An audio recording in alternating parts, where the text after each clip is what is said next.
भारत के उपराष्ट्रपति जगदीप धनखड़ ने सोमवार रात राष्ट्रपति द्रौपदी मुर्मू को अपना इस्तीफा सौंप दिया।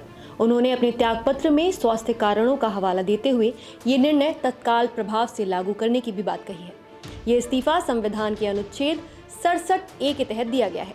74 वर्षीय जगदीप धनखड़ ने अगस्त 2022 में भारत के 14वें उपराष्ट्रपति के रूप में कार्यभार संभाला था। उनका कार्यकाल 2027 तक था, लेकिन पिछले कुछ महीनों से उनकी सार्वजनिक उपस्थिति सीमित हो गई थी। सूत्रों के अनुसार उन्हें हृदय संबंधित स्वास्थ्य समस्याएं हैं, जिनके चलते डॉक्टरों ने उन्हें पूर्ण विश्राम की सलाह दी है। इसी पृष्ठभूमि में उन्होंने स्वास्थ्य सेवा को प्राथमिकता देते हुए त्यागपत्र देने का निर्णय लिया। अपने इस्तीफे में उन्होंने लिखा, स्वास्थ्य सेवा को प्राथमिकता देने और चिकित्सा सलाह का पालन करने के लिए मैं भारत के उपराष्ट्रपति के पद से तत्काल प्रभाव से इस्तीफा देता हूँ। ये संविधान के अनुच्छेद 67A के अनुसार है। उन्होंने राष्ट्रपति, प्रधानमंत्री और मंत्रिपरिषद को उनके समर्थन के लिए धन्यवाद भी ज्ञापित किया। अब ये जानना जरूरी हो जाता है कि आखिर क्या है संविधान का अनुच्छेद 67A। संविधान के अनुच्छेद 67 के अंतर्गत उपराष्ट्रपति के कार्यकाल, पदत्याग और हटाए जाने की स्थितियों का वर्णन किया गया है। अनुच्छेद 67A कहता है कि उपराष्ट्रपति राष्ट्रपति को संबोधित अपने हस्ताक्षरित पत्र द्वारा अपने पद से इस्तीफा दे सकता है।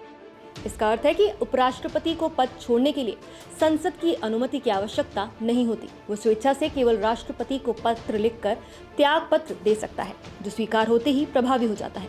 संविधान ये भी स्पष्ट करता है कि उपराष्ट्रपति अपने 5 वर्षीय कार्यकाल के भीतर कभी भी इस्तीफा दे सकते हैं। आपको बता दें कि जब उपराष्ट्रपति का पद रिक्त हो जाता है तो वो संविधान के अनुसार राज्यसभा के सभापति का पद भी छोड़ देता है। उपराष्ट्रपति राज्यसभा के पदेन सभापति यानी एक्स ऑफिशियो चेयरमैन होते हैं। ऐसे में उनके इस्तीफे के बाद ये प्रश्न उठता है कि उच्च सदन का कार्यभार आखिर कौन संभालेगा। इसके लिए संविधान का अनुच्छेद 89(2) मार्गदर्शन करता है।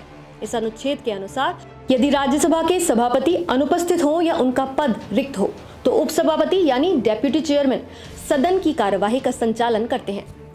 इसलिए जब तक नया उपराष्ट्रपति नहीं चुना जाता तब तक राज्यसभा के उपसभापति सदन की कार्यवाही का संचालन करते हैं। यदि उपसभापति उपलब्ध नहीं हो तो राष्ट्रपति द्वारा नामित कोई अन्य सदस्य अस्थायी रूप से सभापति का कार्यभार संभाल सकता है।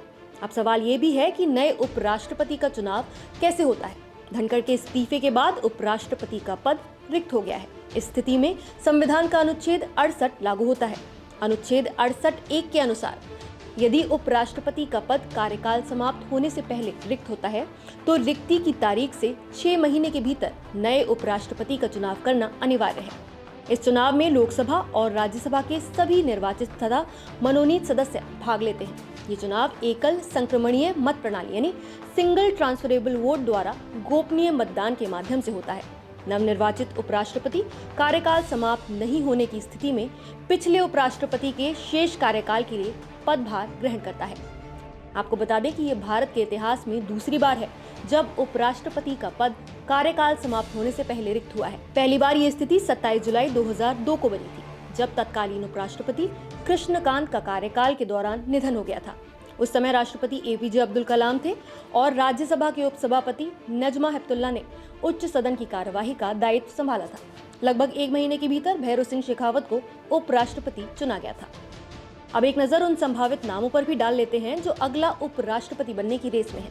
धनखड़ के इस्तीफे के साथ ही सियासी गलियारों में अगला उपराष्ट्रपति कौन होगा, इस पर चर्चा तेज हो गई है। NDA के पास संसद में बहुमत है, इसलिए अगला उपराष्ट्रपति भी संभवतः सत्तारूढ़ गठबंधन का ही होगा।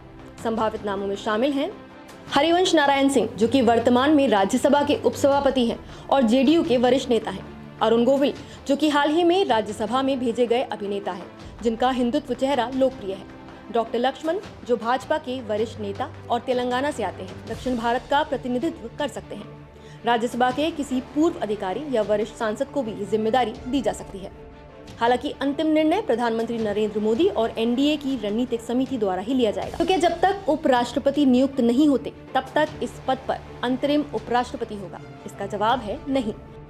भारतीय संविधान में कार्यवाहक या अंतरिम उपराष्ट्रपति जैसी कोई व्यवस्था नहीं है। जब उपराष्ट्रपति का पद रिक्त हो जाता है तो राज्यसभा का उपसभापति ही कार्यकाल को संभालते हैं, केवल राज्यसभा की संदर्भित जिम्मेदारियों के लिए। उपराष्ट्रपति के अन्य संवैधानिक कर्तव्यों जैसे राष्ट्रपति की अनुपस्थिति में कार्यवाहक राष्ट्रपति बनना को तब राष्ट्रपति स्वयं या संसद की विशेष प्रक्रिया द्वारा संभाला जाता है। जगदीप धनखड़ का इस्तीफा भारतीय लोकतंत्र और संवैधानिक परंपराओं की दृष्टि से एक गंभीर और संवेदनशील क्षण है।